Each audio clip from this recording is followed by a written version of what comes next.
Bonsoir, ou bonjour à tous. Aujourd'hui je vais vous parler d'un artiste qui gagne à être connu, non pas par son talent, car il n'en a pas, mais par sa stupidité exceptionnelle.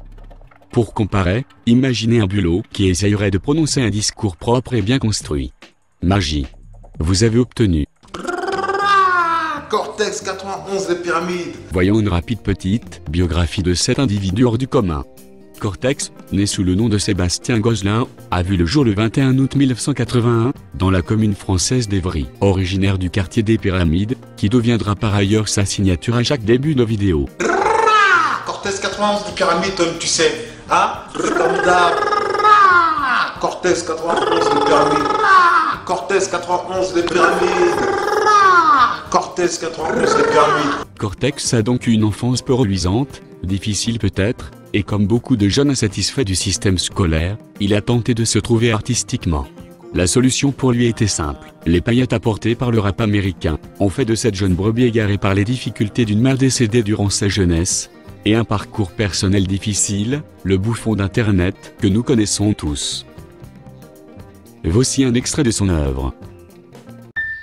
Bande de PD, c'est Cortex, je reviens pour tous vous baiser. Le rap français, tous ceux qui parlent sur les forums, bande de bâtards, je vous baise. Ça c'est un inédit, je fais pas du rap pour baiser les meufs, mais pour baiser les keufs. Bande de PD, je suis un vrai gangster. Ouais, 91 les pyramides, cousin, c'est Cortex. Déjà dégoûtant par la haine rejetée par ses propos, il pourrait expliquer à lui seul la montée du Front National, contre qui il a d'ailleurs essayé de pseudo-lutter, en insultant Marine Le Pen, tentative vaine. Car, pour la justice, celui qui est en tort est l'insultant, non l'insulté. De par sa connerie de parler par insulte, Cortex n'a fait qu'apporter la haine autour de ses propos. Mais cet incident n'est pas le plus majeur, Cortex souffrant de ce que j'appelle le complexe du zizi trop petit, s'en est pris aux jeunes personnalités du web afin d'attirer les yeux sur lui. Incident qui, soit dit en passant, ne serait d'aucune gravité s'il avait été fait dans le respect des podcasteurs. C'est notamment grâce à Cyprien que sa notoriété de bouffon d'internet est montée en flèche. Cortex, en essayant de discréditer et ridiculiser ses humoristes 2.0, a réussi à devenir aussi célèbre que Chuck Norris en France. Tu clashes dès que quelqu'un met une vidéo en ligne. Laisse-moi deviner, tu chercherais pas des amis. J'hallucine, tu oses dire Cyprien le mongolien. Ok, très bien, rappelle-moi ton prénom. Sébastien. Les réponses envers Cortex sont variées, on passe de la réponse bien construite, drôle et bien mise en scène par Cyprien, au déni le plus total pour ce qui concerne Norman fait des vidéos. Le silence est l'arme la plus efficace. Une notion que Cortex devrait apprendre. Ou pas. Car avouons-le, il nous fait bien marrer. Notons par exemple les interventions de Crawling Flèche, qui reste un simple défouloir où Cortex s'en prend plein les dents, mais qui néanmoins a rapporté un grand nombre de vues.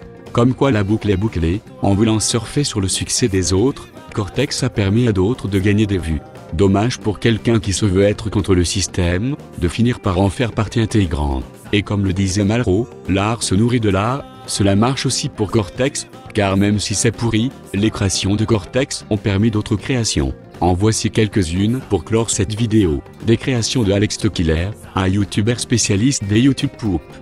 En attendant, à la prochaine, s'il y a. Everybody in the party, clap your hands.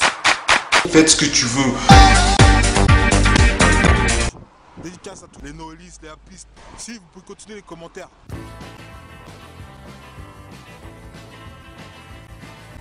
L1518, calmez-vous, parce que moi, je suis votre père.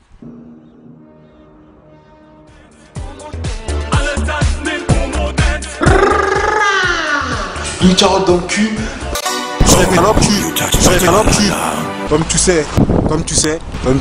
Je ne sais pas.